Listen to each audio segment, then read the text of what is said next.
এজন সাধাৰণ ল'ৰাৰ সাধাৰণ জনতা যাৰ কণ্ঠই খলকনি তুলিছে গোলাঘাটত এজন পাচলি ব্যৱসায় কৰা যুৱকৰ গীত গীতৰ জৰিয়তে ফুটি উঠিছে সাম্প্ৰতিক সময়ৰ এখন জিয়া ছবি বৰপথাৰ যুৱক চন্দন চলিহাৰ কণ্ঠত সাধাৰণ জনতা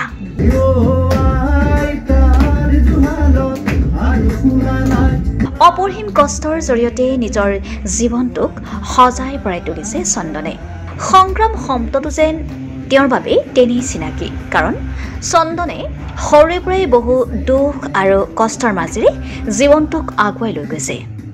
জীৱনৰ সৰভাগ সময় কঠোৰ পৰিশ্ৰম আৰু সংগ্ৰামৰ মাজেৰে পাৰ কৰিছে তেওঁ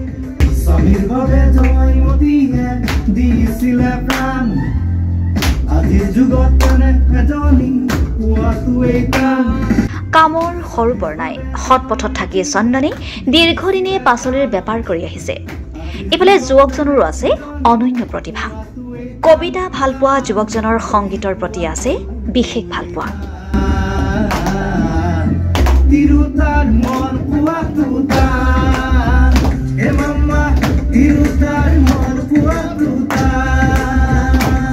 তেওঁ নিজেই গীত লিখি কণ্ঠদান দিয়ে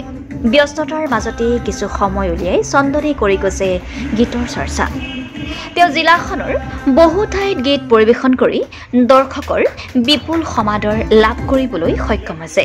প্ৰচাৰ বিমুখ হ'লেও চন্দনৰ গীতত আছে নিজস্ব মাদকতা চন্দনে তেখেতৰ সংগীতৰ গুৰু বৰপথাৰ নগৰৰ বিশিষ্ট সাংস্কৃতিক কবি তথা শিল্পী তাপস প্ৰতিম বৰাৰ ঘৰত গুৰু উমা চক্ৰৱৰ্তীৰ উপস্থিতিত নিজৰ 2-4জন বন্ধুবৰ্গক নিমন্ত্ৰণ কৰি আনি সাধাৰণ জনতা নামৰ এই তেওঁ কণ্ঠদান কৰা তথা চৰ্চিত গীতটি আনুষ্ঠানিকভাৱে মুক্তি দিয়ে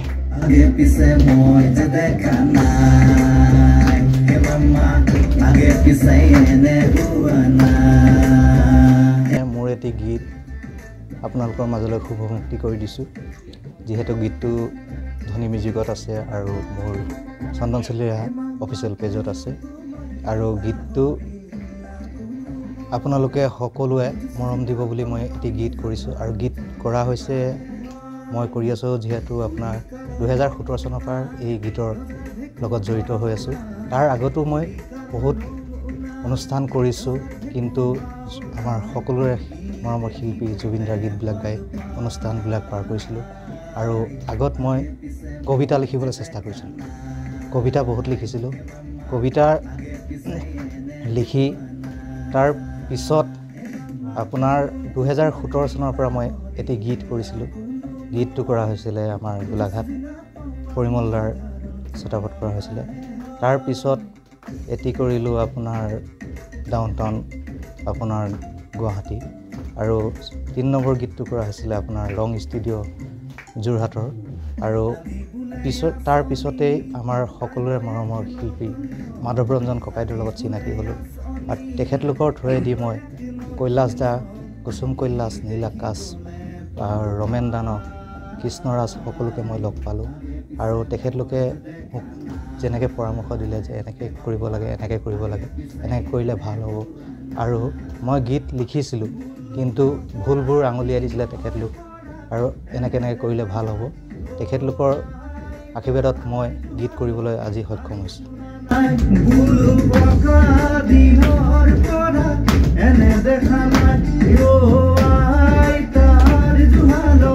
ষ্টুডিঅ' ফিউজনত বাণীবদ্ধ কৰা গীতটিৰ মিক্স মাষ্টাৰ হৈছে নয়নমণি আৰু মিউজিক ৱাছিম আয়নৰ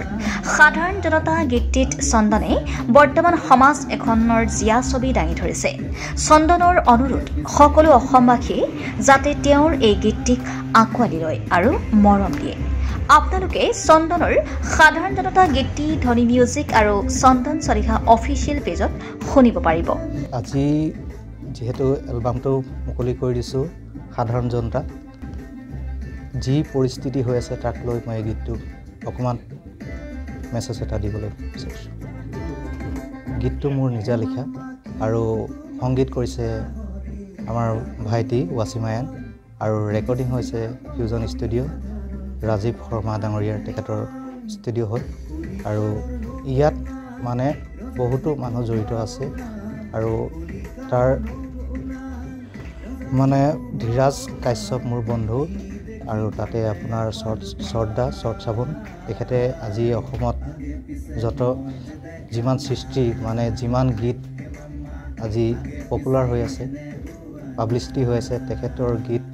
আজি বোকা এলবামটোৱে হওক কুসুম কৈলাশৰ আৰু ডিস্কো ভণ্টিয়ে হওক তেখেতৰ গীত আৰু তেখেতলোকৰ আশীৰ্বাদত মই গীত লিখিবলৈ মাথো চেষ্টা কৰিছোঁ গীত লিখিছোঁ আপোনালোকৰ মাজলৈ মুকলি কৰি দিছোঁ আপোনালোকে সকলোৱে আদৰি ল'ব এই বুলি আশা কৰিলোঁ চন্দনৰ এই গীতটি উন্মোচন কৰা হ'ল আৰু এই গীতটোৰ চন্দনৰ ভালেমান দিনেই হ'ল প্ৰেক্টিছ কৰা কিয়নো এই গীতটোৰ লগত জড়িত আছে বুলি ক'ব পাৰোঁ মই নিজকে কিয়নো সি মোৰ ইয়াতে আহে মোৰ ল'ৰাৰ লগত সি এই গীতটো সি সদায় অভ্যাস কৰি থাকে তেনেধৰণে কৰি এই গীতটো আজি ৰেকৰ্ডিং কৰি যে উলিয়াই দিলে তাৰ বাবে তাক মই ধন্যবাদ জনাইছোঁ আৰু বিশেষকৈ চন্দনৰ বিষয়ে ক'ব লাগিব চন্দন কিন্তু বহুত কষ্ট কৰিব পৰা ল'ৰা সি ক্লাছ 7-8 মানৰ পৰাই হয়তো ব্যৱসায় কৰিছে শাক পাচলি ব্যৱসায় কৰিছে বিভিন্ন ধৰণৰ ব্যৱসায় কৰিছে কৰি মেলি এতিয়া বৰ্তমান শাক পাচলি ব্যৱসায়তে সি জড়িত হৈ আছে সেইধৰণে কৰি সি যথেষ্ট নিজৰ পকেটৰ পইচা ধন খৰচ কৰি কেইবাটাও সি এলবাম বনাইছে আৰু সি মানে বিভিন্ন ৰুচিৰ এলবাম বনাইছে বিহু বনাইছে আধুনিক গীতৰ বনাইছে বৈপ্লৱিক গীতো বনাইছে আৰু এতিয়া এয়া যিটো আমাৰ বৰ্তমান সমস্যা আছে আমাৰ এই সমস্যাৰ ওপৰত তাৰ মনলৈ অহা ভাৱখিনি প্ৰকাশ কৰিছে তেনেধৰণে মানে সি আগবাঢ়ি গৈছে আৰু বিভিন্ন ধৰণে এতিয়া উমা চক্ৰৱৰ্তীৰ ওচৰতো সি ভোকেলৰ ক্লাছ লৈছিলে মোৰ ওচৰতো মানে সি বিশেষকৈ গীটাৰ শিকি পেলাই তাৰ স্কেলৰ কিছুমানৰ হেৰি আছিলে সেইবিলাক আমাৰ পৰা লৈছে সি মানে সি আহে যথেষ্ট কষ্ট কৰে সি মোৰ ওচৰলৈ মানে কিবা এটা হ'লে দৌৰ মাৰি আহে বোলে ছাৰ এইটো এনেকুৱা কথা তাৰপৰা সি মোৰ পৰা হেৰি কৰে আকৌ সি তাকো সেয়া তাৰ যি বন্ধুকেইজনৰ নাম ক'লে কি কৈছিলে সেয়া হেৰি কি আছিলে মাধৱ ৰঞ্জনৰ তেওঁলোকৰ ওচৰলৈ যায় তেওঁলোকৰ যথেষ্টখিনি তাক উৎসাহ যোগাই আহিছে সেইকাৰণে সি আগবাঢ়ি গৈছে আৰু আগবাঢ়ি যোৱাটো আমি বিচাৰোঁ আৰু মাধৱ ৰঞ্জনৰ ওপৰত মোৰ মানে এটা ভৰসা আছে যে চন্দনক তেওঁলোকে আগবঢ়াই নিব মই এই আপোনালোকৰ চেনেলৰ যোগেদি মাধৱ ৰঞ্জনকো কৈছোঁ যে ল'ৰাটোক আপোনালোকে আগবঢ়াই নিব আৰু আপোনালোকৰ চেনেলৰ যোগেদি ল'ৰাটোক প্ৰচাৰ কৰি তাক আগবঢ়াই নিব এই কৈ মোৰ বক্তব্য সামৰিছোঁ গীতটো আপোনালোকে পাব ধনী মিউজিকত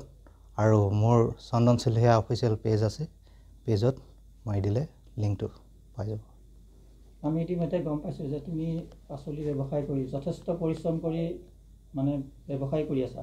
তাৰ মাজত সংগীতৰ চৰ্চা কিদৰে তুমি বজাই ৰাখিছা তাৰ বিষয়ে কোৱাচোন চমুকৈ মই